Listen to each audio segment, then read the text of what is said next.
Air France, Accor-Hôtel, Renault pour les plus connus. Au total, 7 grands groupes français sont soupçonnés de discriminer les candidats qui ont un nom à consonance maghrébine au moment de l'embauche.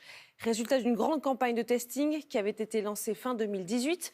Le gouvernement a mis du temps à donner ces noms. Ces entreprises, elles, contestent cette enquête. Olivier Poncelet. Accor, Air France ou Renault.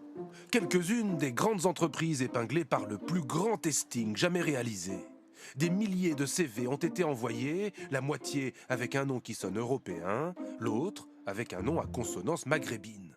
Le gouvernement en a précisé les résultats ce matin. Cette étude, c'est 10 000 CV qui ont été envoyés, avec par exemple d'un côté Nicolas Leroy et de l'autre côté Mohamed Chetou. Ces deux noms qui ont été employés. Quand vous prenez ces deux noms, il y en a un, Mohamed Chetou, qui a 25% de chances de moins d'avoir une réponse. Le gouvernement a épinglé en tout 7 entreprises françaises pour présomption de discrimination à l'embauche. Accor, Altran, Arkema, Rexel, Soprasteria, mais aussi 2 entreprises dont l'État français est actionnaire, Air France et Renault. Toutes ces sociétés, à part Renault, rejettent ces résultats dans un communiqué commun. Elles soulignent leur profond désaccord et leur indignation face aux faiblesses manifestes de la méthodologie utilisée qui aboutit à des conclusions erronées.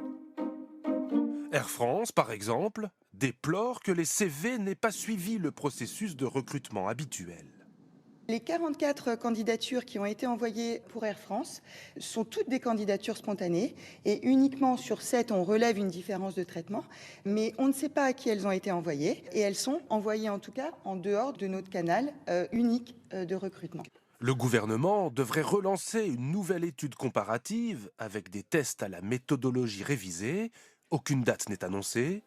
En attendant, la stratégie gouvernementale de lutte contre les discriminations n'a toujours pas été précisée.